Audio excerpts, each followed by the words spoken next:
पहले कोई बताएगा प्रोकार्योटिक सेल और यूकार्योटिक सेल में क्या डिफरेंस है? सर प्रोकार्योटिक सेल जो होते हैं वो पूरी तरह डेवलप नहीं होता, उसका न्यूक्लियस, और जो यूकार्योटिक पूरी तरह डेवलप होता है। ठीक है, अब मैं आपसे एक जनरल पूछ रहा हूँ कि जो बैक्टीरिया है वो प्रोकार्योटिक सेल है कि यूकार्योटिक सेल है? प्रोकैरियोटिक। हाँ, जितने भी ह्यूमन बीइंग्स है, चाहे प्लांट हो चाहे एनिमल सेल हो, वो किस पे आएगा? यूकार्योट्स में आएगा, है ना। और हम जो अभी माइक्रोबायोलॉजी में बैक्टीरिया के बारे में पढ़ेंगे वो किस पे आते हैं? प्रोकार्योट सेल पे आता है। तो बेसिकली हमें जनरल एक आता है कि प्रोकार्योटिक और यूकार्योटिक में जनरल, ये शायद आपने एपीएचई में भी पढ़ा होगा, है ना। तो ये जनरल हमें डिस्क्रिप्शंस पढ़ना है कि प्रोकार्योटिक और यूकार्योटिक में क्या क्या डिफरेंस है ना।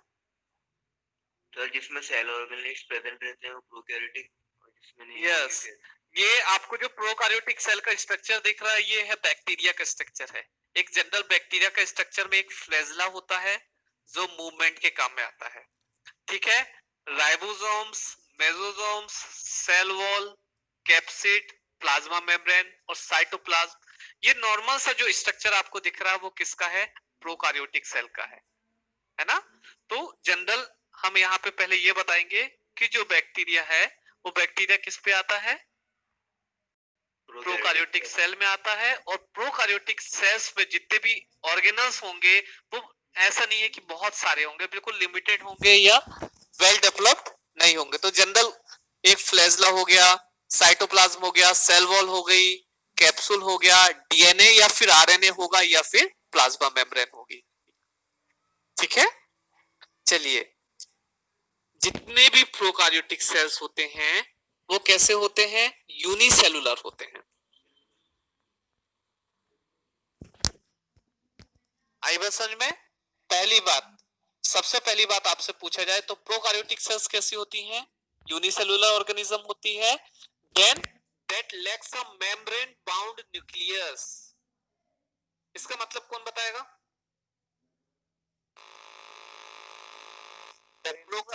प्रोकार्योटिक सेल्स में एक पहली बात ये यूनिसेलुलर ऑर्गेनिज्म होता है, दूसरी बात क्या है? Lakhs a membrane bound nucleus या फिर मेम्ब्रेन बाउंड ऑर्गेनल्स।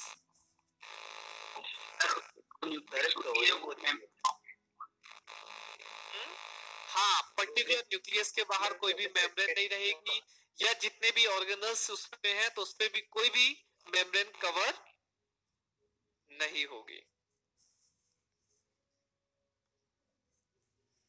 है ना। देन पर्टिकुलरली हम प्रोकार्योटिक सेल्स को डिवाइड करते हैं टू पार्ट्स में। तो प्रोकार्योटिक का मतलब होता है बिफोर और कार्योन्स का मतलब होता है न्यूक्लियस, है ना। पहली बात यहां पर देखना, प्रोकार्योटिक सेल्स को आप यदि हम डिवाइड करते हैं, दोनों टर्म्स को अलग अलग करते हैं, तो क्या होता है? प्रो का मतलब होता है बिफोर और कार्योन्स का मतलब न्यूक्लियस, ठीक है। न्यूक्लियस वेल डेवलप्ड होने के पहले जितने भी ऑर्गेनिजम्स आए थे वो किसको हम किस पे रखे? जब हम डिवाइड कर रहे थे डिफरेंट माइक्रो ऑर्गेनिजम्स को तो हमने उसको किस में रख दिया? प्रोकार्योटिक सेल्स में रख दिया, ठीक है। तो हम एक जनरल सी बात बताएंगे कि जितने भी प्रोकार्योटिक सेल होते हैं वो यूनिसेलुलर होते हैं। देन दूसरी बात ये हम बताएंगे कि उनके न्यूक्लियस या अदर कोई भी ऑर्गेनल्स पे कोई भी मेम्ब्रेन बाउंड स्ट्रक्चर शो नहीं होगा, मतलब it lacks a membrane bound nucleus या अदर मेम्ब्रेन बाउंड ऑर्गेनल्स, ठीक है। यदि हम प्रोकार्योटिक के टर्म्स को या वर्ड को हम डिवाइड करते हैं टू पार्ट्स में, तो प्रो का मतलब होता है बिफोर और कार्योन्स का मतलब न्यूक्लियस, ठीक है। न्यूक्लियस के डेवलप होने से पहले, ठीक है।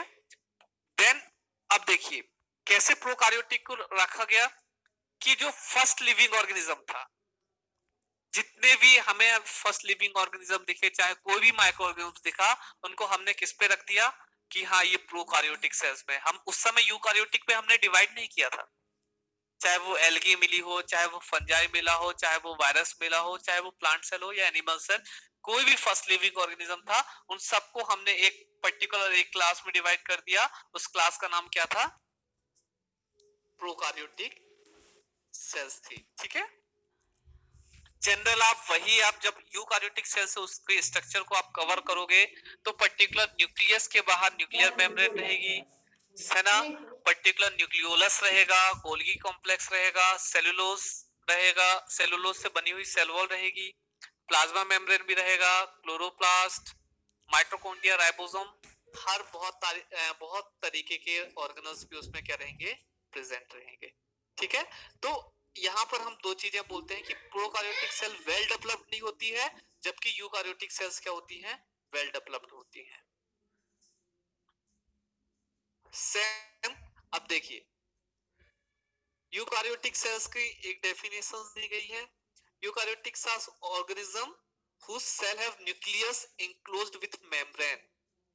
अंतर देखिए, यहाँ पर यूकार्योटिक सेल्स में न्यूक्लियस के बाहर मेम्ब्रेन होगी, जबकि प्रोकार्योटिक सेल्स में न्यूक्लियस के बाहर मेम्ब्रेन नहीं होती है।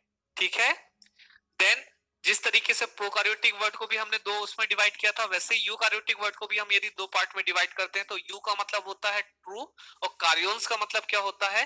न्यूक्लियस, मतलब वेल डेवलप्ड न्यूक्लियस या ट्रू न्यूक्लियस।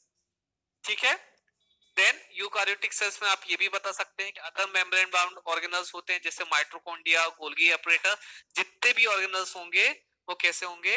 वेल डेवलप्ड तरीके से होंगे।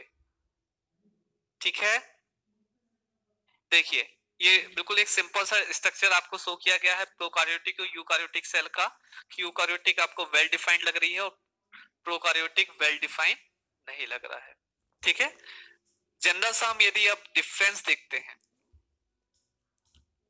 ठीक है, तो देखिए प्रोकार्योटिक में भी सेल वॉल पाई जाती है और यूकार्योटिक में प्लांट सेल में क्या होगी? सेल वॉल पाई जाएगी, लेकिन अंतर क्या होगा? पर्टिकुलर प्रोकार्योटिक सेल्स में जो सेल वॉल होगी वो किसकी बनी होती है? म्यूरेन की बनी होती है। ये बात बहुत ध्यान रखना, जीपेट के पॉइंट ऑफ व्यू से भी इंपॉर्टेंट है। ठीक है, पर्टिकुलर सेल वॉल जो प्रोकार्योटिक सेल होगी या बैक्टीरिया की सेल वॉल होगी वो किससे कंसिस्ट होती है? म्यूरेन से कंसिस्ट होती है। जबकि यूकार्योटिक सेल में, एनिमल सेल में सेल वॉल नहीं होती है और प्लांट सेल में जो सेल वॉल बनी होती है वो किससे बनी होती है? सेलुलोज से बनी होती है। दोनों में डिफरेंस समझ में आ गया? प्रोकार्योटिक की सेल वॉल म्यूरेन की बनी होगी और यदि यूकार्योटिक में पर्टिकुलर प्लांट सेल की बात करते हैं तो वो किसकी बनी होती है? सेलुलोज की बनी होती है। ठीक है, देन सेल मेम्ब्रेन आप देख लो, इसकी सेल मेम्ब्रेन बिल्कुल सिंपल होती है, जबकि यूकार्योटिक सेल में जो सेल मेम्ब्रेन होगी वो किसकी बनी होती है? Phospholipid bilayer. आपने ये पढ़ा है ना फॉस्फोलिपिड मॉडल वाला? यस सर, फ्लूइड, कौन सा फ्लूइड मोजाइक मॉडल है ना? पर्टिकुलर 3 टाइप के मॉडल्स आप लोग को दिए गए थे, है ना? तो पर्टिकुलर यूकार्योटिक सेल्स जो होंगी वो क्या होगी? फॉस्फोलिपिड बाइलेयर से बनी होती, जबकि प्रोकार्योटिक की जो सेल मेम्ब्रेन होगी बिल्कुल सिंपल होगी। ठीक है, थर्ड आपका डिफरेंस में आ जाओ ऑर्गेनल्स पे। तो पर्टिकुलर ऑर्गेनल्स जो होंगे, ओनली कुछ ही ऑर्गेनल्स जो होंगे वो किस पाएंगे? सेल्स पे,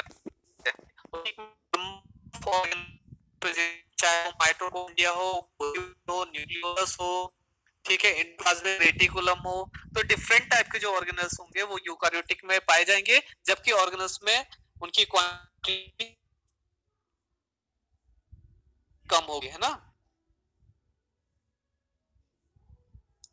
सर आपकी आवाज ठीक से नहीं आ रही चलिए है आपकी सर। नेट, हाँ बेटा आज अभी बारिश हो रही है इस वजह से नेटवर्क इश्यूज आ रहे हैं, है ना?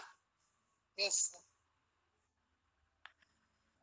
हाँ, आज थोड़ा कल बारिश बहुत तेज हो रही है इस वजह से नेटवर्क के कारण से, है ना?